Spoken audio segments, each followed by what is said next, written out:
Hello guys, welcome.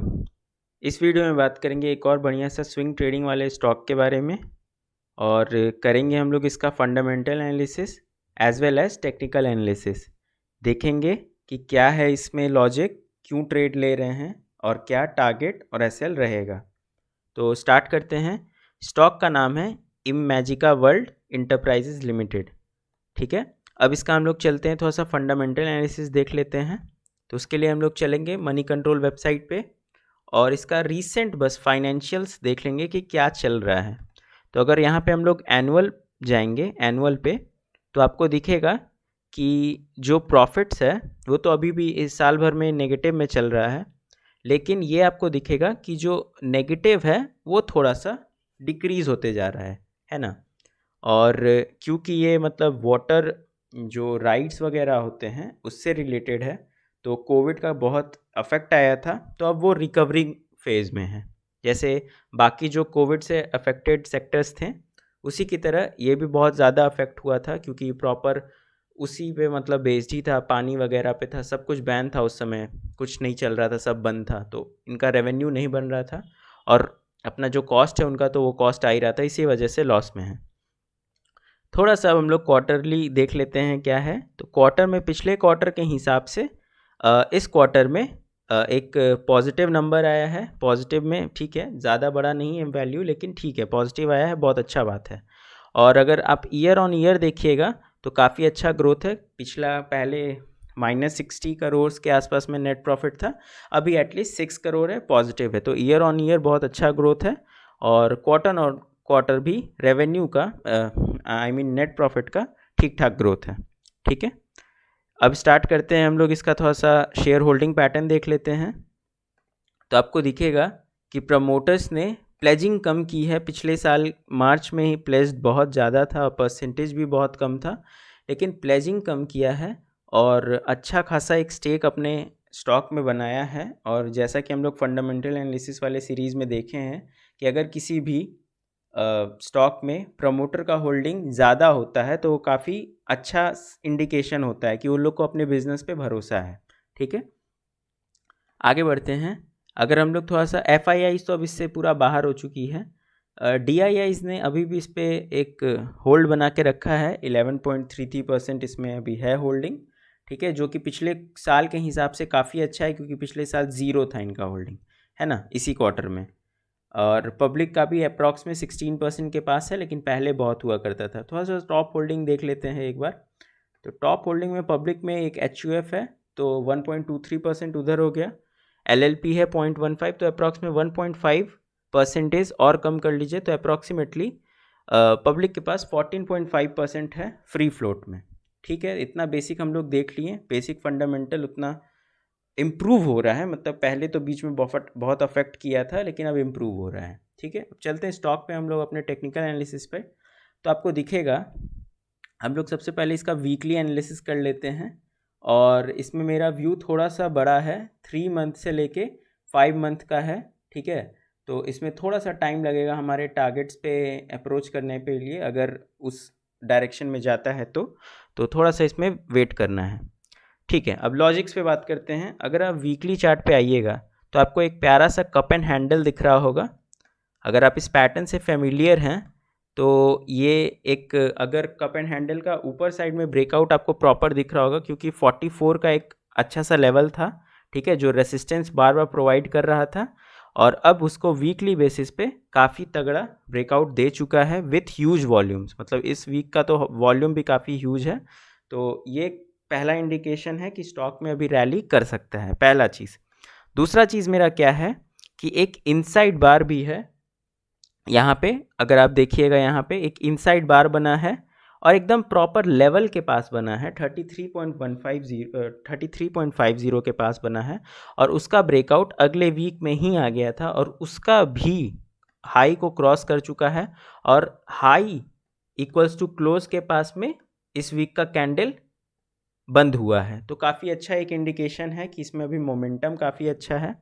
पिछले दिन upper circuit पे लॉक हुआ था 20% के आसपास में, तो ये एक और अच्छा बात है कि लोग इसमें बाइंग में इंटरेस्टेड हैं कि अपर सर्किट तक लॉक कर दे रहे हैं। ठीक है, इतना तो लॉजिक्स पे बात हो गया।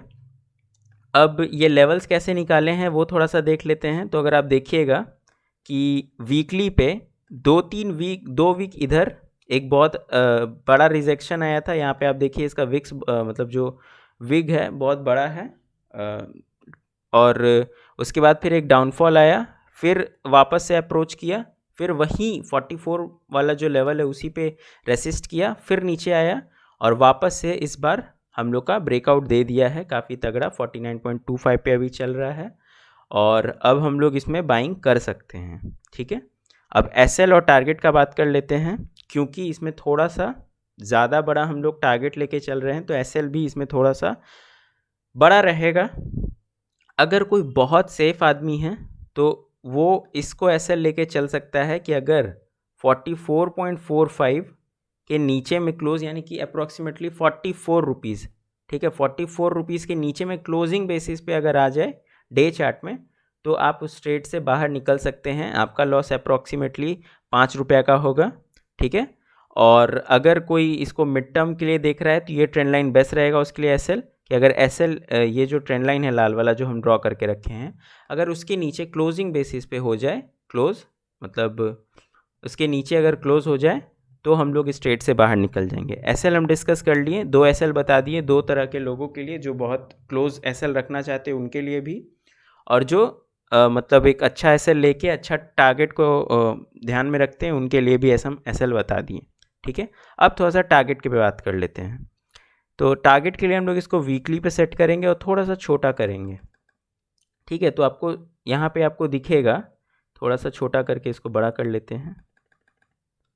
हाँ, यहाँ पे आपको दिखेगा कि एक बार स्टॉक हमारा जब गिर रहा था स्टॉक, तो एक बार मतलब जब रिवर्सल आया था उसमें पुल बैक आया था, तो अप्रॉक्सीमेटली 59.65 यानी कि 60 रुपीज़ का आसपास में एक बार स्टॉक रुका था। तो हम लोग का पहला टारगेट भी 60 रुपीज़ का ही रहेगा, पहले ही हम बता दिए, इसमें थोड़ा सा टाइम लगने वाला है। और दूसरा हमारा टारगेट 72 रुपीज़ का रहेगा। ठीक है, और सिमिलर लॉजिक से 90 रुपीज़ का हमारा तीसरा टारगेट रहने वाला है। लॉजिक सेम है कि पुल बैक जो आया था, जो रेसिस्टेंस ऊपर का था, वही हमारा टारगेट रहेगा। ठीक है, तो टारगेट 1, टारगेट 2, टारगेट 3 हम लोग डिस्कस कर लिए। टाइम ड्यूरेशन हम बता दिए, सारा लॉजिक एक्सप्लेन कर दिए कि एक इनसाइड बार का ब्रेकआउट है और एक कप एंड हैंडल का भी ब्रेकआउट है, और जो रेसिस्टेंस जोन है वो तो था ही, उसका तो ब्रेकआउट है ही, वो तो आपको क्लियर दिख रहा है कि ये जो हमारा 44 का रेसिस्टेंस था उसके ऊपर में क्लोज किया है।